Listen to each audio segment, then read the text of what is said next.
fotocopiadora Vanessa, los del otro grupo lo dejaron para que solo los temas que vamos a llevar al semestre, por si lo quieren tener esta, ¿ya?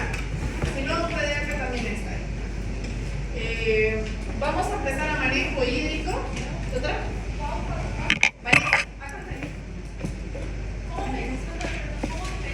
El libro de terapia intensiva de la SAT.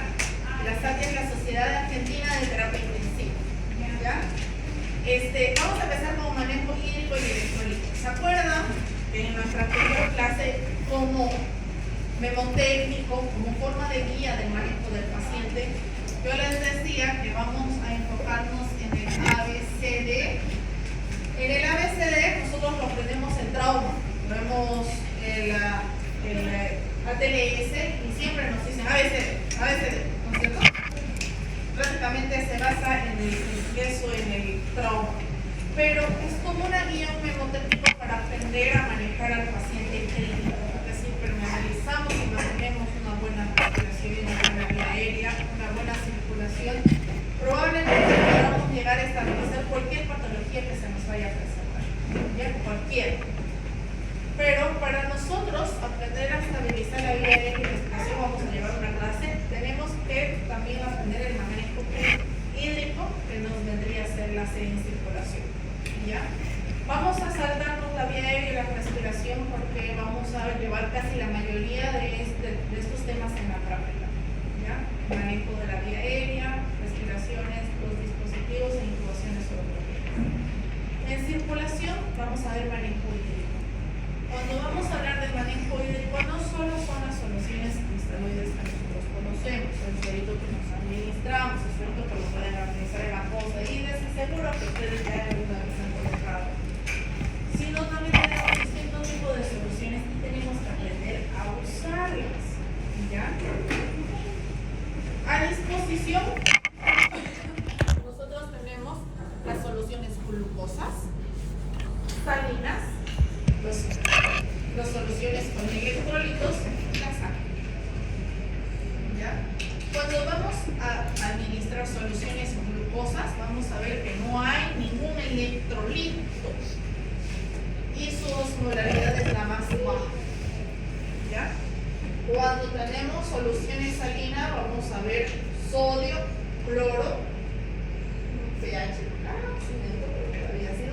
y una osmolaridad alta, ¿cierto? Y vamos a tener o vamos a hacer énfasis ahí, porque cuando tenemos distintos disturbios de electrolíticos de ácido ácido, vamos a necesitar soluciones con osmolaridad alta. Hay otros que no necesitamos. Los Ringer normal, Ringer lactato, tienen muchos electrolitos que nos van a ayudar a manejar al paciente. Y la sangre tiene todos los electrolitos necesarios, obviamente. Sangre, ¿cierto? Entonces, vamos a ver cuándo yo voy a usar cuál de estas soluciones.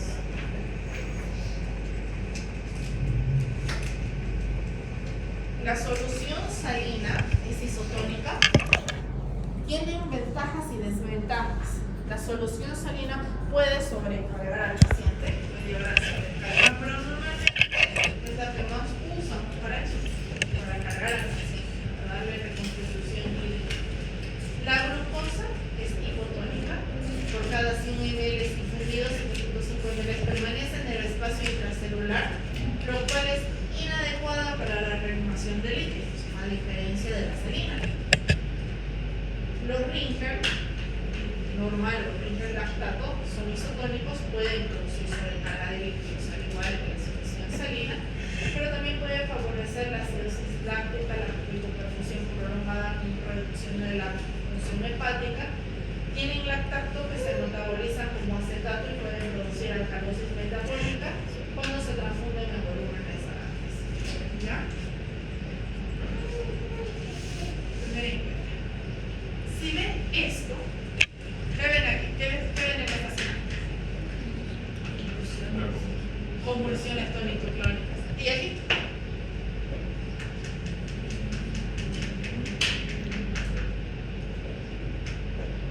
¿Qué ven en ese pobre cerebrito? Es un traumatismo craneoencefálico. Siempre, bueno, vamos a hacer énfasis que cuando vamos a valorar una tomografía se evalúa de afuera hacia adentro, ¿no es cierto? Entonces acá vemos un cefalohematoma, hundimiento de cráneo, y vemos una hemorragia intraparénquima traumática, ¿no es cierto? Que está causando desvío de la línea media y probablemente nos quede ejemplos bastante convulsiones, porque está comprimiendo el cerebro, todo. Y ahí me va a llevar a que aprendamos a usar las soluciones cuándo, cómo y por qué. Si ustedes ven esto, usan esto. ¿Ya? Todo paciente neurológico se maneja con solución salina o solución fisiológica 0.9%. ¿Ya? Y es la indicación de la utilización de la solución salina. La solución salina la tenemos de 1000 ml, de 500 ml y de 100 ml para dilución de medicamentos. Esta es la solución que más se usa para la dilución de los medicamentos porque la dextrosa lamentablemente no se puede usar en pacientes diabéticos en cuanto a asistencia a la insulina y otras cosas.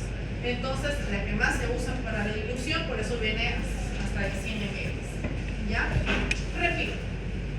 Si ustedes ven pacientes neurológicos convulsionando, traumatismos craneoencefálicos, meningitis, secuelas de traumatismos o por cualquier signo y síntoma de hipertensión endocraniana, para estabilizar la circulación van a usar solución fisiológica. ¿Y qué tiene la solución fisiológica? A ver si estaban prestando atención a la primera diapositiva. Sodio y cloro. O sea, tenemos dos. Entonces es isotónica y nos ayuda mucho al volumen. Ahora, nada en contra que lo administren en las otras patologías, ¿ya? Pero sí, en nuestros pacientes neurológicos fisiológicos, ¿qué pasa cuando administramos lactato? Rige el lactato como tal. Entonces el lactato como tal puede ayudar a edema cerebral. Y si tenemos un paciente que está con edema cerebral y un hematoma gigante, más edema cerebral, más daño cerebral. Entonces probablemente convulsión, ¿ya? La dextrosa también lleva a que el paciente tenga edema cerebral, lo va a llevar a ser propenso al edema cerebral. Pero aquí vamos a tener en cuenta, ¿qué pasa si este paciente de traumatismo craneoencefálico nos hizo hipoglicemia? Porque, bueno, lo metimos a quirófano, lo dejamos mucho tiempo en EPO, y si nos hace glicemia, ¿cómo le van a corregir? ¿Con dextrosa? Sí, pero hay varios tipos de solución dextrosa, ahorita lo vamos a ver. Si ustedes ven esto, ¿qué solución van a usar? Los Ringer. Ya sea el lactato o el Ringer no lo hay. ¿Por qué? ¿Qué está pasando aquí? Está perdiendo líquido. Ajá, estamos perdiendo sangre, estamos perdiendo líquidos. Pacientes con fiebre, vómitos, diarrea, pérdida sanguínea, ya sea externa o interna, porque tenemos traumas abdominales cerrados, traumas torácicos cerrados, cualquier politraumatizado que no sea neurológico, obviamente teniendo en cuenta neurológico, ¿ya? Las soluciones a administrar son las que tengan electrolitos, ¿ya? Ringer normal o Ringer lactato, lo más probable es lactato porque muchas veces llegan a la acidosis metabólica por la deshidratación. O sea, el ideal es el Ringer lactato porque tiene sodio, cloro, potasio y calcio, y el lactato, ¿no es cierto? Que nos ayuda en las acidosis metabólicas. Entonces, si tu paciente pierde líquido, el líquido a administrar es Ringer, ¿no es cierto? Ahora, si ven esto, signos y síntomas de hipoglicemia, obviamente vamos a ver sudoración, visión borrosa, mareo, el paciente va a tener sensación de hambre, ansiedad, temblores, cansancios, irritabilidad, y en el peor de los casos deterioro neurológico. La solución a administrar es dextrosa, ¿ya? Pero signos y signos de hipoglicemia en pacientes politraumatizados que tengan daño neurológico, yo no le voy a poner esta cantidad de dextrosa. La dextrosa tenemos de 1000 ml al 5, 10, 20%. El porcentaje de dextrosa que tiene la solución. De 500 ml tenemos solución de 10, 20 y 50% más concentradas. ¿Ven? Y de 20 ml tengo de 50% y al 33%. Entonces, la solución dextrosa que yo le voy a administrar si mi paciente tiene daño neurológico y hipoglicemia es esta. Porque solo le voy a dar 20 ml, o sea, una cantidad mínima con un porcentaje mayor a esta, al 5%. Entonces, probablemente con una ampolla yo voy a corregir su hipoglicemia, pero no le voy a dar una infusión continua como para crearle edema cerebral, ¿ya? Solo cuando veo esto, yo voy a querer administrar cualquiera de estas soluciones grandes. Si no tiene daño neurológico mi paciente, yo voy a optar por la dextrosa. Repito, la única vez que voy a querer yo administrar dextrosa es si hay hipoglicemia. La dextrosa no me sirve en pacientes que tengan sangrados activos, pérdidas de líquidos, porque no tiene ningún electrolito.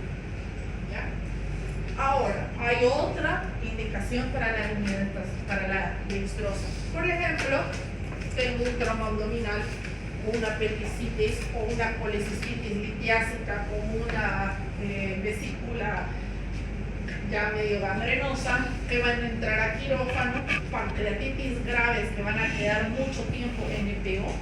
Entonces, paralelo a mi hidratación, porque están perdiendo líquidos, porque están con fiebres, porque son abdomen agudos, porque están sépticos, que mi hidratación, indicación es la... Si está perdiendo líquidos, está con fiebre, está... Eso, gracias. Despierten, vamos. Mi indicación de hidratación es el Ringer. Yo paralelamente, porque mi paciente va a quedar mucho tiempo sin alimentación, le puedo administrar dextrosa. ¿Ya? Si yo veo que de aquí a 24 horas vamos a restituir la alimentación, yo le puedo administrar dextrosa. Si veo que mi paciente va a quedar demasiado tiempo porque le hicieron una colostomía, una ileostomía, va a quedar en la parotomía contenida o es una pancreatitis grave, ya directo vamos a las nutriciones parenterales, ¿ya? No las dextrosas. Solo es en tiempos cortos. Otra oportunidad en las que podemos poner, por ejemplo, son hemorragias digestivas altas. Te llega una hemorragia digestiva alta, normalmente vamos a endoscopía al momento que ingresan para diagnosticarlo y una vez cerrar el grifo esa hemorragia digestiva alta, pero voy a hacer unas 6-8 horas que vamos a dejar el paciente sin alimentación, que necesita energía porque nuestro cuerpo está a base de consumo de energía. ¿Qué es la base de nuestro consumo de energía? Lamentablemente la dextrosa. Si no tenemos suficiente dextrosa, no va a haber suficiente generación de ATP y el paciente va a ir deteriorando, ¿no es cierto? Pero es tiempo corto, o sea, es hasta que le hagan la endoscopía, a su tapón hemostático, lo que hicieron en la endoscopía, y luego van a reiniciar el tratamiento o la alimentación, probablemente al día siguiente. Esos pacientes van con un paralelo de dextrosa. No nos olvidemos, pacientes que vayan a quedar mucho tiempo sin alimentación por vía oral, podemos hacer dextrosa. Pero quiero que tengan en cuenta, la dextrosa no reconstituye a los pacientes en choque. O sea, si te vienen en choque hipovolémico, en choque séptico, en choque cardiogénico, las dextrosas no son indicaciones para hidratación, ¿ya? Solo es reposición de lo que mismo viene a ser la dextrosa. Solo es para reposición, ¿ya? Entonces, si yo tengo pacientes traumatizados que han perdido líquidos, son los rígidos. Y si tengo pacientes tequeados con meningitis convulsivos, voy a usar las soluciones salinas, ¿ya? Otro tipo de soluciones que tenemos a disposición son las coloides. Aquí tenemos muchas ventajas. Verán que los coloides, los distintos tipos de coloides, vienen con todos los electrolitos necesarios. Pero me dirían, mi doctora, ¿por qué en vez de Ringer no le pongo un coloide? Tenemos que tener en cuenta, uno, que el coloide es proteína, y dos, que uno es difícil encontrarlo y es demasiado costoso. ¿Cuándo yo voy a usar coloide? Cuando yo no le pueda dar mucho volumen a mi paciente. ¿Qué tipo de paciente? Díganme ustedes. Con edema. Con edema. ¿Qué tipo de pacientes pueden tener edema? ¿Y las insuficiencias cardíacas? Pulmonares. Claro, que tengan derrames pleurales por la insuficiencia cardíaca. ¿Qué más? Asitis. Insuficiencia renal. Y los renales crónicos que no depletan volumen porque no pueden tener diuresis. O sea, yo no le voy a pasar 1000 de líquido, ya sea fisiológico o Ringer, a un paciente por más séptico que esté, por más deshidratado que esté, si no depleta volumen. Eso es un renal crónico, eso es un cardíaco crónico. Si mi bombita no funciona, yo le voy a meter líquido y lo voy a empezar a hinchar como sapito, ¿no es cierto? Ahí uso los coloides. Los coloides, vean la osmolaridad de un coloide. Es muy cercana a la de un fisiológico, ¿se acuerdan? 380 de la osmolaridad son arriba de 300. Los cristaloides varían entre 200 y 380, pero los coloides toditos están con osmolaridad alta. ¿Ya? La más frecuente que tenemos es la albúmina humana. ¿Ya? El resto de los coloides, las gelatinas, poligelinas, normalmente las usan los anestesiólogos en quirófano porque les ayuda como tapón hemostático, además que tienen propiedades coagulantes. Si ustedes ya llevaron anestesio o están llevando anestesio, van a ver que tienen ahí sus coloides los anestesiólogos, y ni bien el paciente empieza a presentar sangrado, ellos le largan el coloide. Las gelatinas sobre todo, porque uno, que le van a dar volumen, tienen osmolaridad alta, tienen todos los electrolitos que nos ayudan como procoagulantes. Pero el anestesiólogo lo usa en su beneficio, porque tenemos ventajas y desventajas entre los unos y los otros. Pregunta de examen. La ventaja de los coloides que vienen en menor volumen. Por ejemplo, la albúmina humana viene de 50 ml, que es el volumen máximo. Con una albúmina humana tenemos sodio, cloro, calcio. El pH es muchísimo más neutro que las cristaloides y tenemos una osmolaridad alta, o sea, le estamos dando el volumen de una solución fisiológica o un Ringer de 1000 ml a esta, con una albúmina de 1000. O sea, le vamos a dar menos volumen y las mismas propiedades, ¿ya?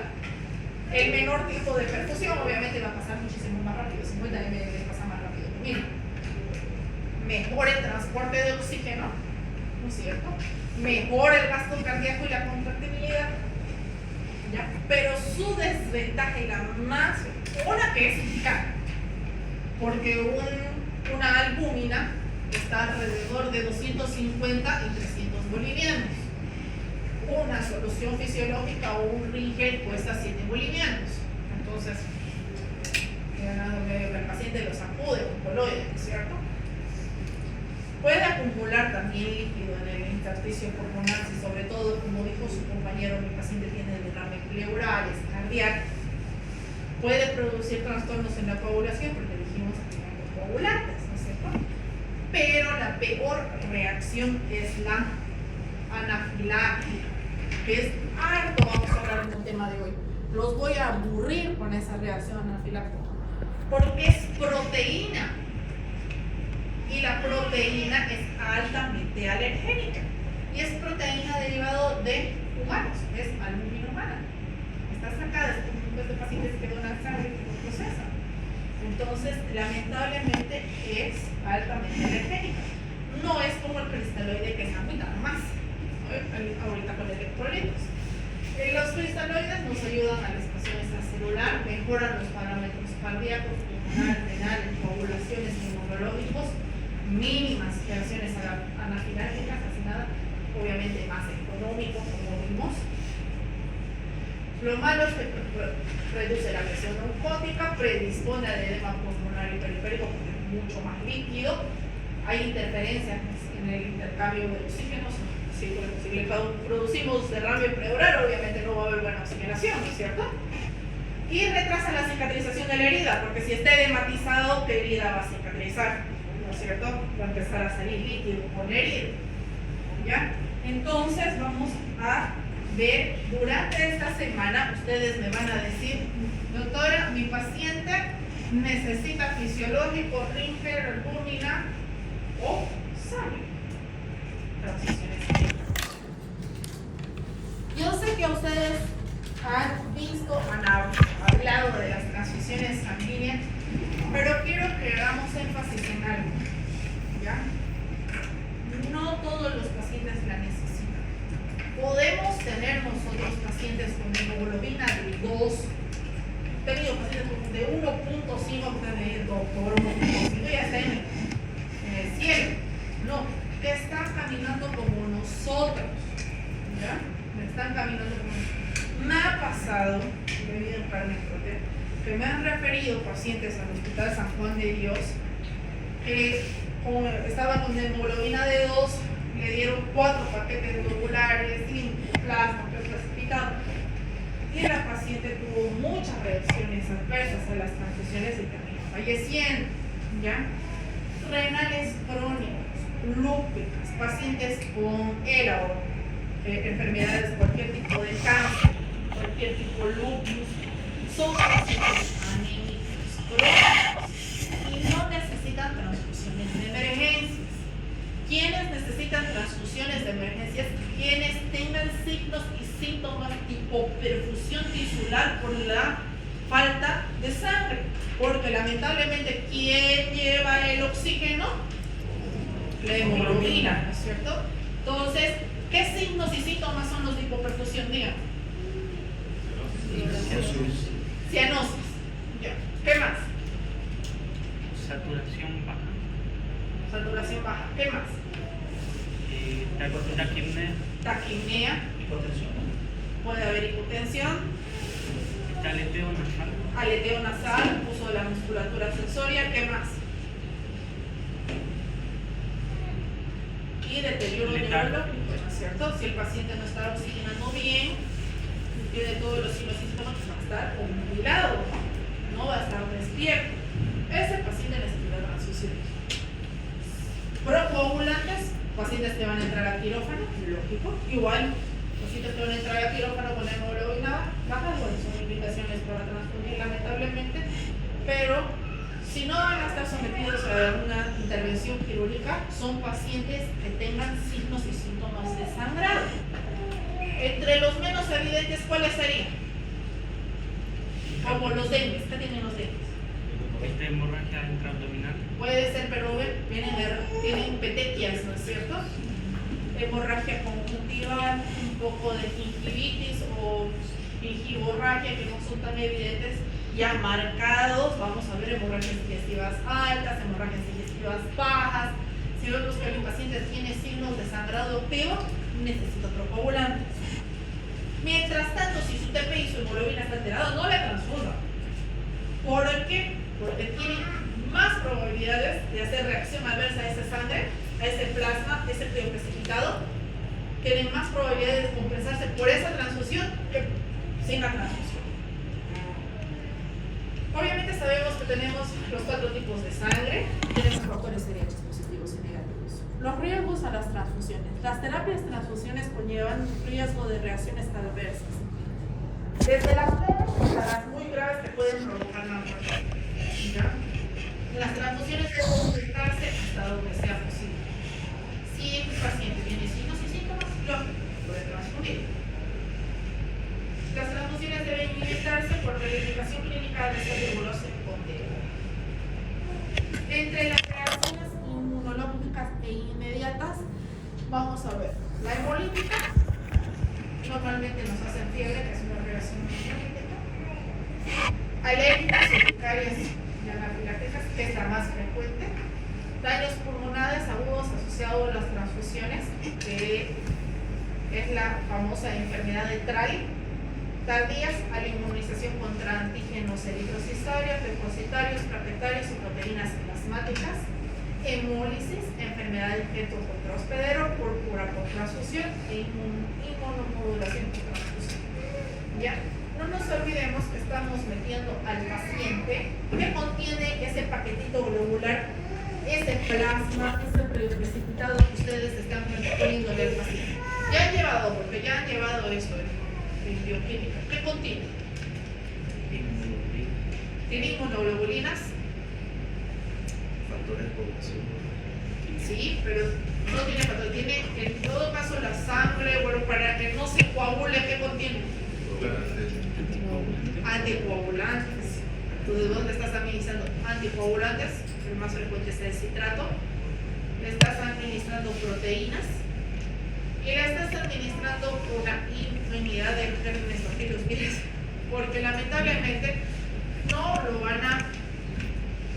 Hay sangre procesada, ahorita vamos a ver, pero la sangre total recombinada o los paquetes globulares que normalmente transfundimos no están en ese nivel de procesamiento. ¿Ya?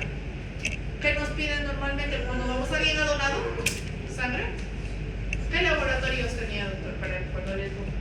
¿Qué le hicieron? ¿Qué laboratorios les hacen? Hemograma para ver que no tenga anemia. VIH, Chagas, ¿ya? ¿Qué más? Del grupo sanguíneo. ¿Qué más? ¿A usted le hicieron algo más? Y el resto de las enfermedades no se pueden transmitir. ¿Sí? Entonces, aparte de las reacciones anafilácticas autoinmunes púrpuras, tenemos las sobreexpresiones. Entonces, de las no inmunológicas inmediatas tenemos las contaminaciones bacterianas, sobrecargas circulaciones, hemólisis, inmune, mecánica, térmico-osmótica, la embolia aérea de partículas, hipotermia, porque vamos a pasar el plasma seco congelado, prácticamente se lo pasamos frío, desequilibrio electrolítico como hipocalcemia, hiperpotasemia, hipomagnesemia, coagulopatías hemodilucionales, el citrato produce trastornos de calcio, tardías, hemosiderosis, transmisiones de infecciones virales, bacterianas y parasitarias. Como les digo, solo nos vigilan VIH, hepatitis, Chagas, creo que nos hacen BDRL más, ¿no es cierto? Para ver sífilis. Y eso. ¿Qué sería hemosiderosis, doctora? Hemosiderosis es un tipo de patología que tiene trastornos de coagulación, o sea, no va a coagular bien. ¿Qué pasa cuando nosotros tenemos transfusiones? Sobre todo si tenemos sangre fresca total o concentrados eritrocitarios, van con altos anticoagulantes. Y no solo tenemos anticoagulantes, sino que le ponen conservantes, porque la sangre a veces está almacenada durante meses, ¿ya? Entonces esto puede producir a que haya hemosiderosis o que haya alteraciones en la coagulación del paciente, causando coagulación intravascular diseminada, ¿ya? Un tipo de sangre que vamos a encontrar para transfundir es la sangre fresca total. ¿Qué es la sangre fresca total? Es una unidad que contiene todo, o sea, literal, no la procesada. Tiene plasma, bioprecipitados, plaquetas. El inconveniente de la sangre fresca total es que no la vamos a tener muy al alcance, porque normalmente cuando uno dona sangre, inmediatamente le empiezan a procesar para ponerle los conservantes y dure más tiempo, ¿ya? La ventaja de la sangre fresca total, que aparte de que tenga procoagulantes, es que no vamos a tener los conservantes. Como dice, es sangre fresca. Pero es muy difícil de encontrar la disponibilidad, porque normalmente viviendo una persona le empiezan a procesar y la defragmentan. Pero ustedes saben que ese 500 ml que normalmente donamos lo vuelven en paquetes eritrocitarios, plasma, plaquetas, factor 8, factor 9, crioprecipitados, y la van fragmentando para sacar distintos componentes para transfusiones, ¿no es cierto?, que pueden necesitar. Entonces, pero tenemos disponibilidad. El concentrado eritrocitario es el más frecuente, es el que vamos a verlo día a día, es el que más vamos a usar, que tiene mayormente eritrocitos. Entonces, la base de función de esto es el transporte de oxígeno, ¿Ya? Las indicaciones, obviamente, cuando tenemos alteraciones del hematocrito de hemoglobina, aunque no es indicativo para decidir la necesidad de tratamiento. ¿Cuál sería la indicación? La sintomatología de... Muy bien, signo sintomatología de hipoperfusión, ¿no es cierto?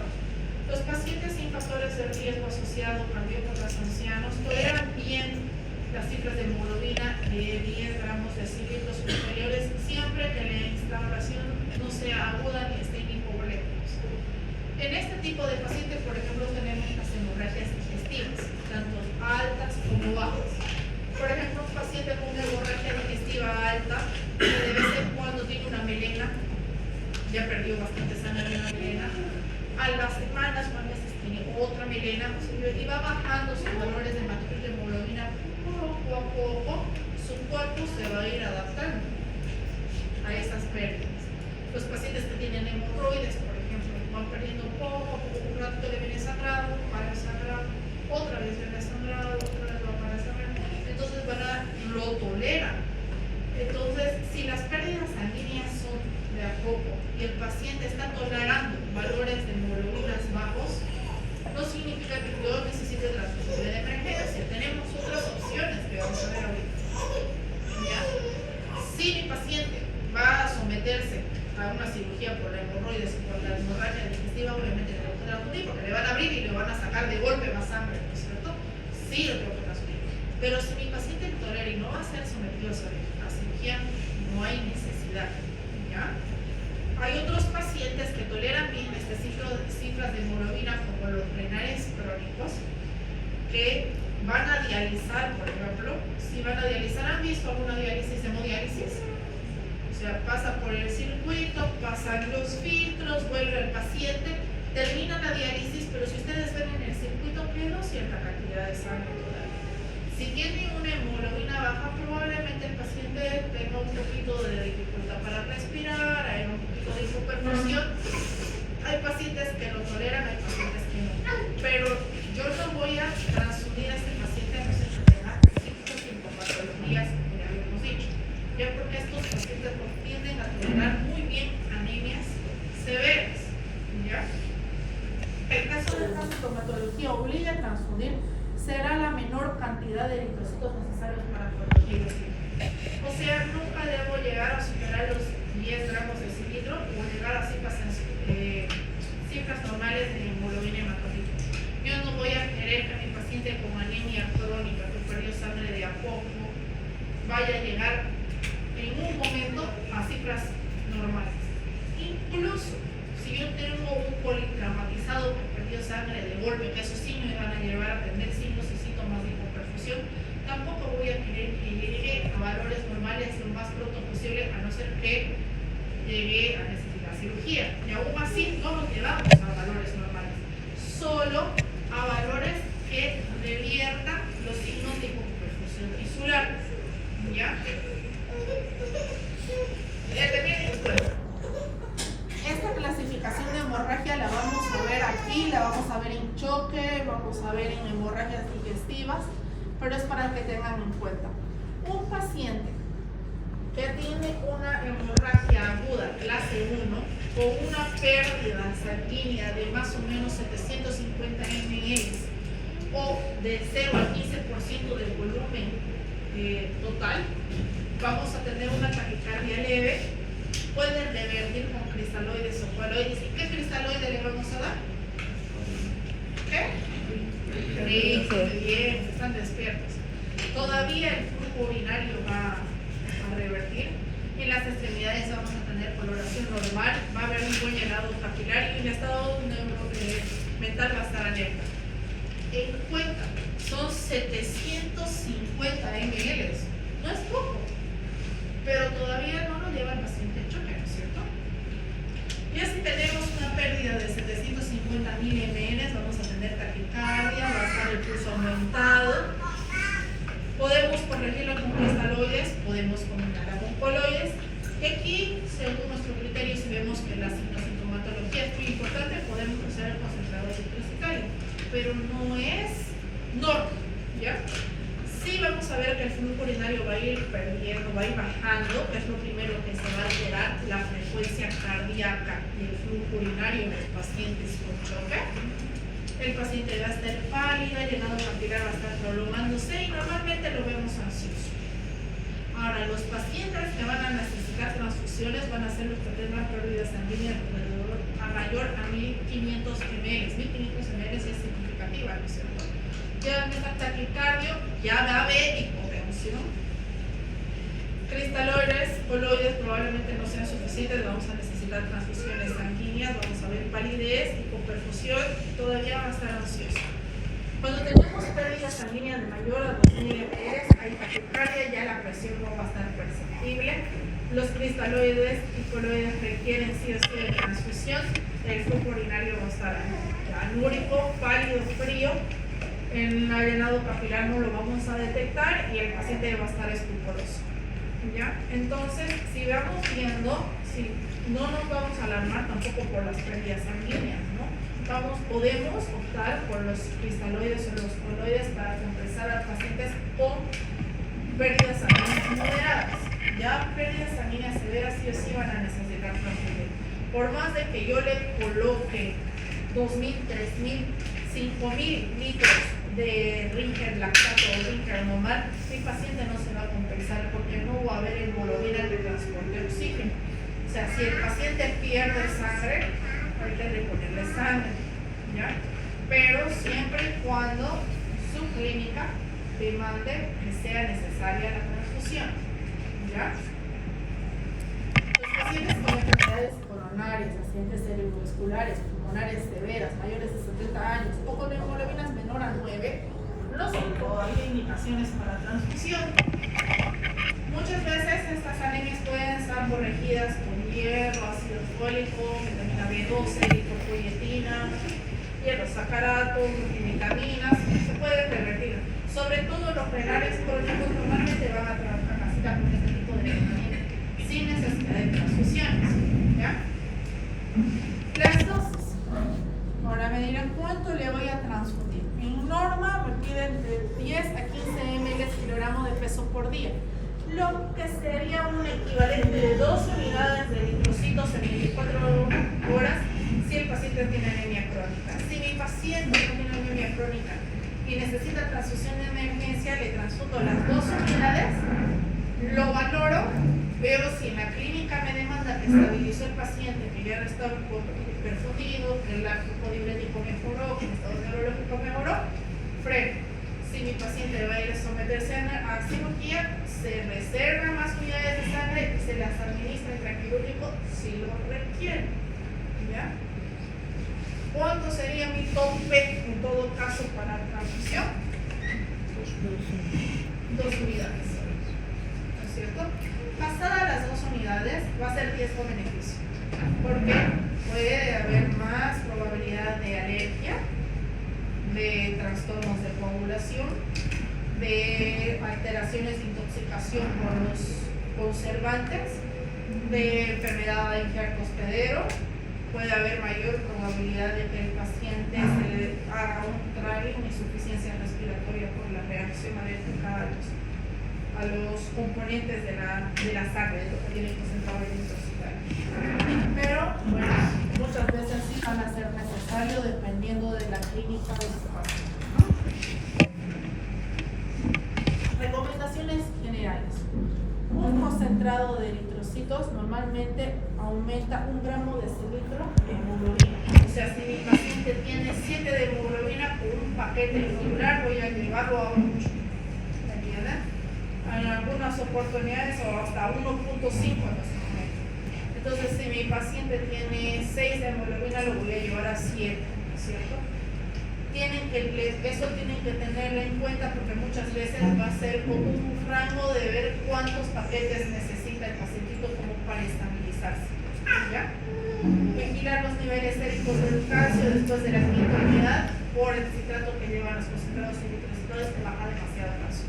Normalmente a partir de la quinta unidad se va administrando calcio paralelo. ¿Ya? Ahora tenemos ciertas transfusiones que son sometidas especialmente para estos pacientes de los cuales estuvimos hablando. renales crónicos con cáncer, lúpicos, pacientes que tengan trastornos de la coagulación como la enfermedad de Guillain-Barré. El lavado es un concentrado de eritrocito que le pasan bastante solución salina y eso ayuda a que sacar proteína del concentrado de eritrocito, que es lo que normalmente nos causa anemia. Indicación para los renales crónicos y lúpicos. ¿Ya? Reacciones transfusionales de tipo alérgico que tengan deficiencia de IgA peor o que tengan transfusiones intrauterinas, ideal. Y la dosis es la misma del concentrado eritrocitario. Los leucorreducidos son componentes eritrocitarios obtenidos de la remoción de la mayor parte de leucocitos. O sea, normalmente para los pacientes que tengan autoinmunizaciones, evitar la refractariedad de los pacientes que requieran su esfuerzo de transfusionar a largo tiempo, prevención de reacciones febriles recurrentes hemolíticas asociadas a transfusión, la prevención de infección por citomegalovirus o asociación a otras transfusiones o otro tipo de infecciones nos ayudan los leucorreducidos, pero son difíciles de encontrar. Los radiados, aquí ya los componentes sanguíneos celulares, sometidos a rayos gamma, normalmente para neonatos, pacientes que tengan enfermedades como cáncer, que requieran transfusiones intrauterinas, transfusiones de neonatos que recibieron transfusiones intrauterinas, los pacientes que presenten inmunodeficiencia celular congénita, enfermedad de Hodgkin, o los nacidos con peso corporal menor a 1.200 gramos. Tenemos también indicaciones relativas como este tipo de neonatitos, pero ya un poco con mayor peso. Hemopatías malignas distintas a las de Hodgkin, pacientes inmunocomprometidos por padecimientos de base de tratamiento de quimioterapia, radiación o terapia de inmunosupresora agresiva. Ya, anemias aplásticas con tratamientos inmunosupresoras nos ayudan a estos leucorreducidos. Claro que tener en cuenta que preparar un leucorreducido toma tiempo. O sea, vos tienes que pedir a los bancos que preparen este tipo de paquete y te demora según la disponibilidad del tiempo y el espacio de la unidad transfusional. No es algo que van a tener día a día, pero no es algo que se utiliza mucho. Plaquetas. Normalmente las plaquetas vamos a transfundir cuando la ciclosintomatología del paciente lo requiere. Por ejemplo, tenemos pacientes con dengue que manejan plaquetas de 20.000, 25.000, hasta de 2.000 y no hay signos de sangrado. Pero hay pacientes que ya bajan a 70, 80.000 plaquetas y sí tienen signos de sangrado. Si vemos que el paciente tiene signos de sintomatología de sangrado, se transfunde. ¿Ya? Si el paciente va a ser sometido a un procedimiento, se transfunde. Siempre va a haber riesgo de que haya sangrado, ¿no es cierto? Entonces, ¿cómo yo voy a transfundir las plaquetas? Yo puedo tener un concentrado plaquetario obtenido de la transfusión total o de obtener la sangre total, o puedo tener concentrados plaquetarios que sean por aféresis. ¿Ya? Los de sangre total son los que más frecuente vamos a ver, los tenemos más disponibles que las aféresis. ¿Ya? La función es hemostasia siempre, ¿no? Tenemos en los componentes plaquetas, proteínas y bueno, células endoteliales en los vasos sanguíneos. Obviamente, como cualquier otro componente, tener proteínas que también puede ser altamente halogénica, ¿no es cierto? Las indicaciones solo serán profilácticas o terapéuticas. Estas dependen de las condiciones clínicas del paciente, la causa de sangrado, el número de funcionalidad plaquetaria. Existe mayor riesgo de hemorragia cuando hay caída en cuenta de plaquetas súbita o cuando hay trombocitopenia crónica, y las caídas súbitas normalmente vienen con los pacientes que son sépticos. Los pacientes sépticos van a tener caídas súbitas de las plaquetas. Entonces, sí, son indicaciones para cada dosis. Una unidad de concentrado plaquetario por cada 10 kilogramos de peso del paciente. O una unidad o 4 unidades de trío precipitados por concentrado plaquetario, por metro cuadrado de centímetro cúbico del paciente. Las dosis óptimas son una unidad por cada 5 kilogramos de peso, o bien una unidad de aféresis con doble cosecha de plaquetas, si es necesario. Si tenemos un paciente que pesa 70 kilogramos, ¿cuántas unidades de plaquetas voy a pasarle? 7 unidades. Si mi paciente tiene 70 kilogramos, ¿cuántas unidades de aféresis de plaquetas? Solo una unidad. Que la unidad de aféresis es un doble concentrado, va a tener el doble concentrado de estas 7 unidades o 70.000 plaquetas que podríamos estar pasando al paciente. Una aféresis. Pero siempre teniendo en cuenta qué es lo que queremos. Si mi paciente va a estar sometido a cirugía, obviamente una aféresis sería lo ideal, porque nos va a reponer muchísimo más rápido. Menos concentración, menos volumen, va a pasar más rápido, mejor. Pero si mi paciente no va a estar sometido a cirugía y solo tengo disponibilidad de concentrados plaquetarios, le podemos administrar también. La aféresis es más difícil de conseguirla, es como eritrocitos lavados, hay que hacer una previsión especial y el concentrado plaquetario lo tenemos a la mano. Así que ya depende de lo que ustedes quieran hacer o del tipo de cirugía o del tipo de sangrado activo que pueda tener el paciente.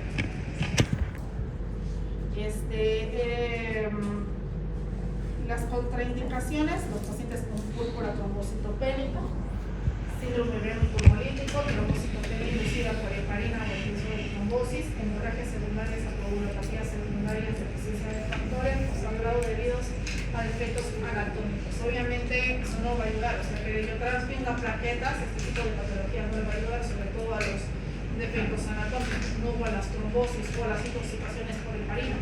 Para eso yo voy a necesitar otro grupo. Las recomendaciones generales no deberán ser calentado ni enfriado a temperatura ambiente. La aplicación es inmediata, como todas las unidades de transfusión. El tiempo de infusión depende del volumen, de la capacidad cardiovascular del paciente. No administrar conjuntamente a ningún otro medicamento en su solución y suspender de inmediato de la reacción transfusional. Y esto es importante, y aunque no lo crean, muchas veces en quirófano yo veo tanto los concentrados eritrocitarios, el plasma fresco congelado, las plaquetas y el precipitado, los mezclan con la solución como para que se diluyan más y pasen más rápido. Pero no, porque estamos rompiendo la cadena de frío, 2, estamos quebrando los capilares, lo poquito que pueda tener de vida esas plaquetas, porque no nos olvidemos que están mezclados con conservantes, que están mezclados con anticoagulantes como para poder administrarse. Entonces no se pueden mezclar con ninguna otra solución.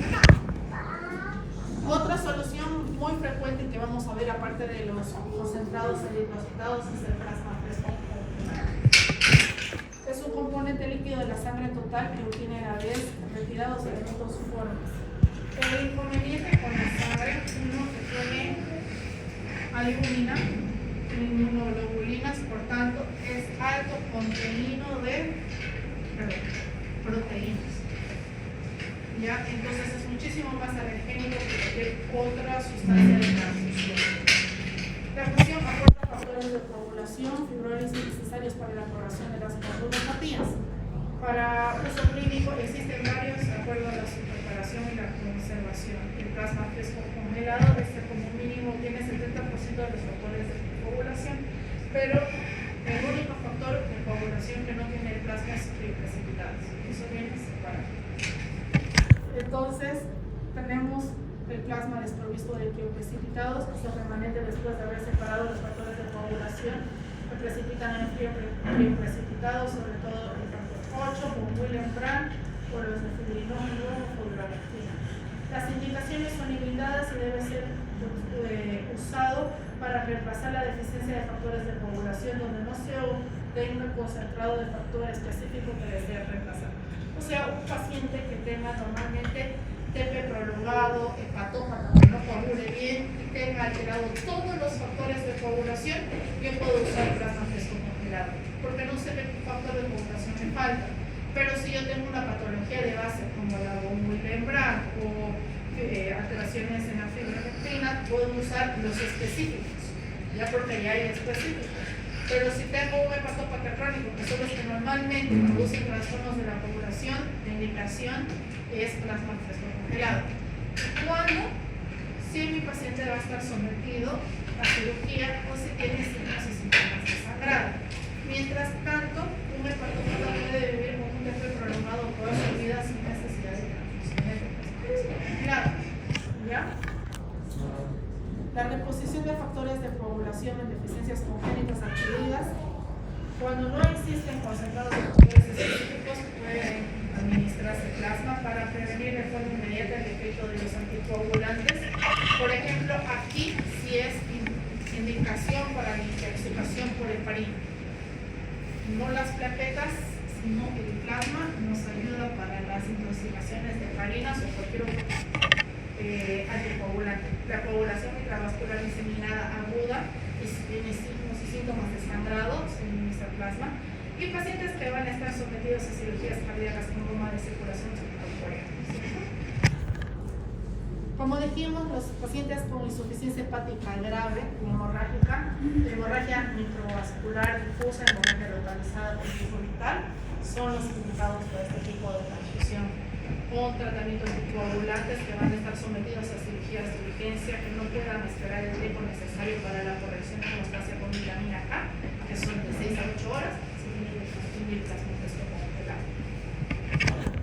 La indicación es prequirúrgica, se recomienda el uso de plasma fresco congelado en pacientes con índice de coagulación mayor a 1.5 previo a evaluación clínica. El uso del porcentaje no se recomienda por su falta de contabilidad y reproductividad. Un paciente que va a necesitar plasma fresco congelado tiene que tener en cuenta si va a estar sometido a cirugía, que yo solo tengo 2 horas antes de cirugía para transfundirlo. O sea, el plasma va a estar circulando en el paciente 2 horas. ¿Ya? 2 hasta 4 horas. Mayor de eso ya lo va a metabolizar su organismo. O sea, si yo no le voy a transfundir plasma fresco congelado ahora, si lo van a operar mañana, o si lo van a operar cada 2 días, yo le voy a transfundir plasma fresco congelado si lo van a operar ese mismo instante, hasta 2 horas antes, o mismo intraquirúrgico, ¿ya? Que va a ser efecto. A diferencia de los concentrados eritrocitarios, que sí van a todavía circular, porque la hemoglobina tiene una vida media mayor, va a estar circulando en el cuerpo del paciente. El plasma no. ¿Ya? Para el cálculo de las dosis, más o menos se calcula parecido a los concentrados eritrocitarios y va a estar de acuerdo al porcentaje de alteración de coagulación del paciente. Para ver el porcentaje de coagulación siempre se va a calcular por el INR. ¿Cuánto es el INR normal de un paciente? 0,9. Ajá, 0,91. Entonces, si yo tengo un INR de 0.2, ya tengo un paciente que está anticoagulado, que normalmente lo que queremos llegar cuando son cardíacos a un INR de 0.2 o de 2, perdón, de 2. Si yo tengo un INR de 2, voy a necesitar alrededor de 3 plasmas frescos congelados para compensar y llegar a un INR. Más o menos un plasma me va a mejorar 0.5% del INR. Teniendo en cuenta que el plasma fresco congelado tiene más proteínas y es más alergénico, y tengo que tener muchísimo más cuidado ante una transfusión de eritrocitos. ¿Ya? Solo si es necesario, si mi paciente va a estar sometido a cirugía, se lo transfundo. Si no, crioprecipitados.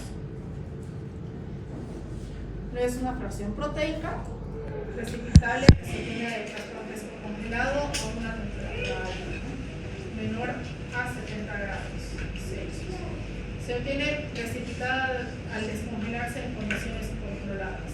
Acá tenemos varios factores de coagulación que nos ayudan a hacer el famoso tapón hemostático.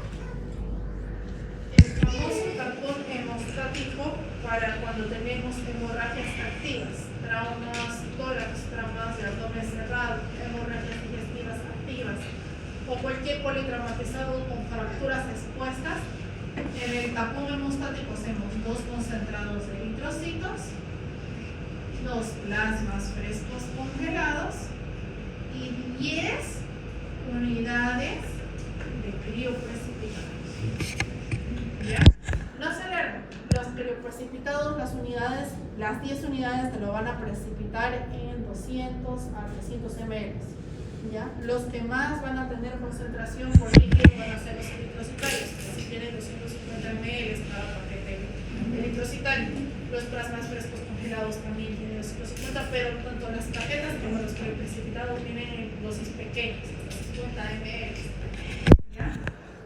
Entonces su función es la corrección de deficiencia de los factores de coagulación que podemos tener en los pacientes, en el cual las aplicaciones cuando tienen alteraciones en la fibrinogenia, microvasculatura difusa, disfibrogenia, factores de coagulación del factor 8, deficiencia del factor 8, coagulopatías de consumo, sangrados en los pacientes urémicos con un tiempo de sangrado prolongado, el cual no responde a la desmotresina.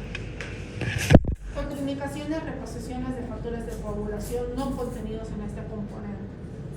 Entonces, la dosis de administración y procedimiento para el tapón anestático son 10 unidades. ¿Ya? Eso sería. Este tema es uno o el más aburrido de nuestra clase, de nuestro semestre, pero es importante y durante la práctica de esta semana lo vamos a notar mucho porque ustedes van a decirme qué tipo de solución, sangre, crioprecipitado, plasma, paquete globular va a necesitar nuestro paciente y tienen tarea. ¿Ya? Tienen tarea. Vamos a empezar a practicar las geometrías, así que repasen las geometrías que tienen los valores normales. Y es para mañana. Repasen. ¿Ya? Mañana vamos a estar repasando eso. Claro, mañana en prácticas ya comienza. Doctora, ¿todos los de vamos a ir a la práctica o